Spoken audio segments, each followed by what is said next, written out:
hearing of Friyie in GH. I mean, we know that, yeah, this guy is a GH guy and all, but who is Friyie? I mean, we want you from the horse's own mouth. You tell us who you really are, not just the glamour, the celebrity status. I know who you really are. What you let us know.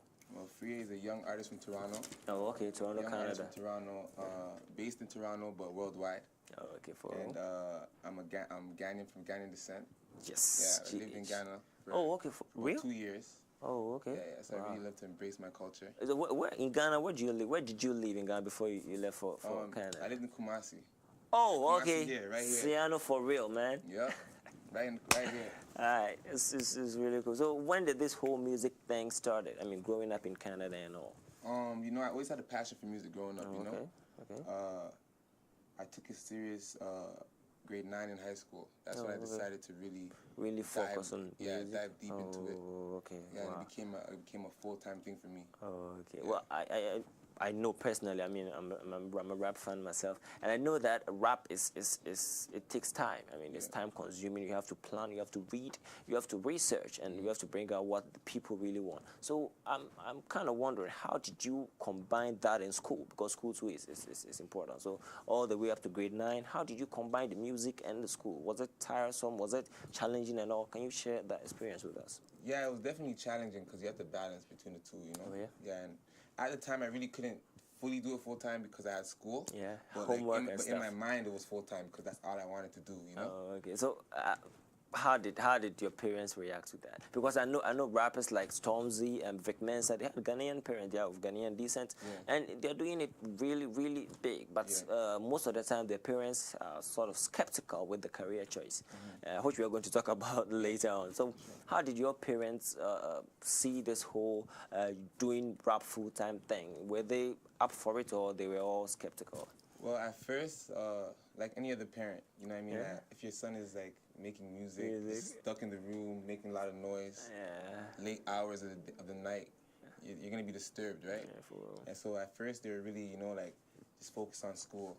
And that's why I made it my mission to complete school. You know what I mean? Just for my parents and so that they'd be cool. So they'd be cool, you know what I mean? But yeah, they were skeptical at first, but you know, as I progressed and as music allowed me to travel different places, they started to see the opportunities that music was bringing to it for me. So they started to support. Yeah, I believe they also knew that you were being changed, you were being transformed to a better person with the music that you were doing. Yeah, they were seeing the changes.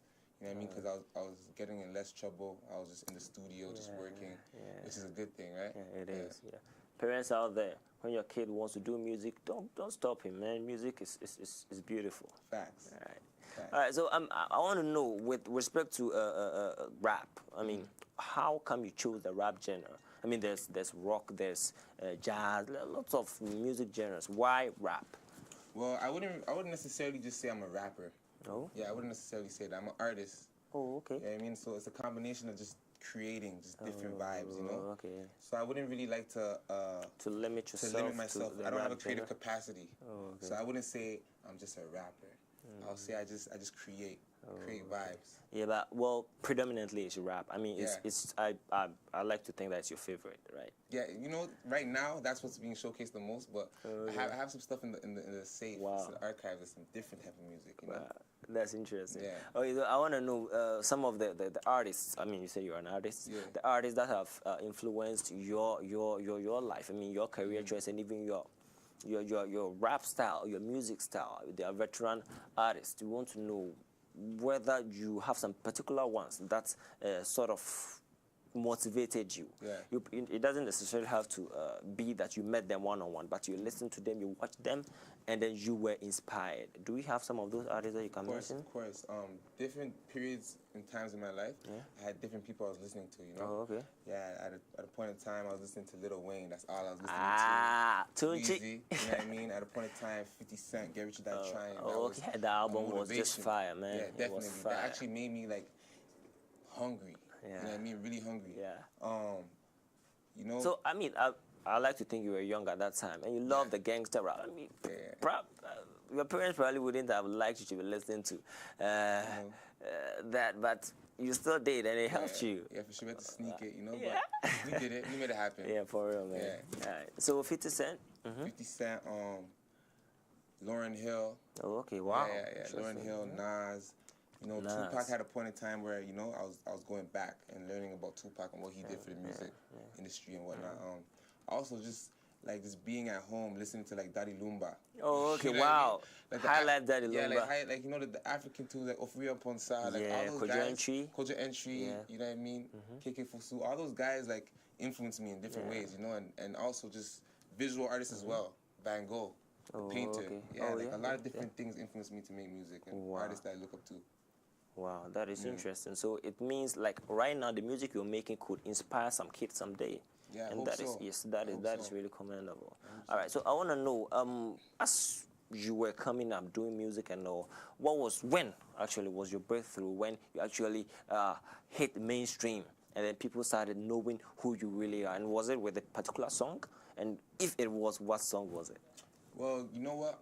I started getting a lot of attention after I released a single entitled "Come and Get It." Come and Get It. It's my jam, man. It's your jam? Yeah, it's my jam. I appreciate that, brother. Right.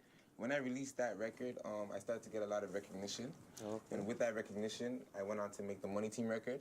And that's the record that kind of really just blew. Yeah, blew. Actually, that's what you are really known for, Money Team. And we're going to talk about that later. For sure, brother. All right, guys, you're watching Song of the Month with me, Edmond J. Kumi, and I have here in the studio Friyie. He's telling us about his music career, his road to the fame he has right now. We're going to go for a short break. We're going to listen to some more of his music, and when we come back, the show will continue.